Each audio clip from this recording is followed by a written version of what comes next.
MDH chana masala. ಈಗ ಕಡಲೆ ಇರಲಿ, ಹಲಸಂಡೆ ಬೀಜ, ಕಪ್ಪು ಕಡಲೆ ಅಥವಾ ಬಿಳಿ ಕಡಲೆ, ಎಲ್ಲವೂ ಸ್ವಾದಿಷ್ಟವಾಗುತ್ತೆ. ಬೆಂಗಳೂರು ಸೇರಿದಂತೆ ದಿಲ್ಲಿಯಲ್ಲೂ ಶೀಘ್ರದಲ್ಲೇ ಫ್ಲೈಯಿಂಗ್ ಬಸ್ ಸೇವೆ. ಮನೆಯಲ್ಲಿ ಅಕ್ರಮವಾಗಿ ಬಾಂಬ್ಗಳನ್ನಿಟ್ಟಿದ್ದವ ಅರೆಸ್ಟ್. ಭಾರತದ ಗಗನಯಾನಿಯ ಬಾಹ್ಯಾಕಾಶ ಉಡಾವಣೆ ಮುಂದಕ್ಕೆ, ನಿಯಂತ್ರಣಕ್ಕೆ ಭಾರತ. ಲಾಸ್ ಏಂಜಲೀಸ್ ಗಲಭೆ. ಗಾಜಾಗೆ ತೆರಳುತ್ತಾ ಇದ್ದಂತಹ ವಿಶೇಷ ಹಡಗು ಇಸ್ರೇಲ್ ವಶಕ್ಕೆ. ಇದೆಲ್ಲವನ್ನು ನೋಡೋಣ ನ್ಯಾಷನಲ್ ನ್ಯೂಸ್ ಟಾಪ್ 9ನಲ್ಲಿ. ಕೇಂದ್ರ ಸಾರಿಗೆ ಸಚಿವ ನಿತಿನ್ ಗಡ್ಕರಿ ಈಗ ನೂತನ ಸಾರಿಗೆ ವ್ಯವಸ್ಥೆ ಜಾರಿ ಮಾಡುವುದಕ್ಕೆ ಮುಂದಾಗಿದ್ದಾರೆ. ಈ ಸಂಬಂಧ ನವದೆಹಲಿ, ಕಾಶ್ಮೀರ, ಉತ್ತರಾಖಂಡ್ ಹಾಗೂ ಬೆಂಗಳೂರಿನಲ್ಲಿ ಟ್ರಾಫಿಕ್ ಸಮಸ್ಯೆ ಹೆಚ್ಚಾಗಿರುವುದರಿಂದ ಫ್ಲೈಯಿಂಗ್ ಬಸ್ ಸೇತುವೆ ಪ್ರಾಯೋಗಿಕ ಪರೀಕ್ಷೆಗೆ ಮುಂದಾಗಿದ್ದಾರೆ. ಇಷ್ಟೇ ಅಲ್ಲ, ನಾಗಪುರ್ನಲ್ಲಿ ಕೇವಲ 30 ಸೆಕೆಂಡ್ಗಳಲ್ಲಿ ಚಾರ್ಜ್ ಆಗುವ ಸಾಮರ್ಥ್ಯದ ಎಲೆಕ್ಟ್ರಿಕ್ ಬಸ್ ಸೇವೆ ಕೂಡ ಆರಂಭಿಸಲಿದ್ದೇವೆ ಅಂತ ಹೇಳಿದ್ದಾರೆ.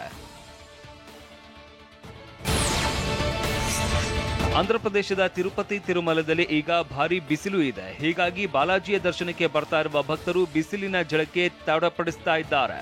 ಆದರೆ ಸೋಮವಾರ ಸಂಜೆ ಸುರಿದ ಮಳೆಯಿಂದಾಗಿ ತಿರುಮಲದಲ್ಲಿ ಕೊಂಚ ಭಕ್ತರಿಗೆ ರಿಲೀಫ್ ಸಿಕ್ಕಿದೆ. ಸುಮಾರು ಹೊತ್ತು ಸುರಿದ ವರುಣನ ಕೃಪೆಯಿಂದಾಗಿ ತಿರುಮಲದಲ್ಲಿ ಇದ್ದ ಭಕ್ತರು ನೆಮ್ಮದಿಯ ನಿಟ್ಟುಸಿರು ಬಿಟ್ಟಿದ್ದಾರೆ.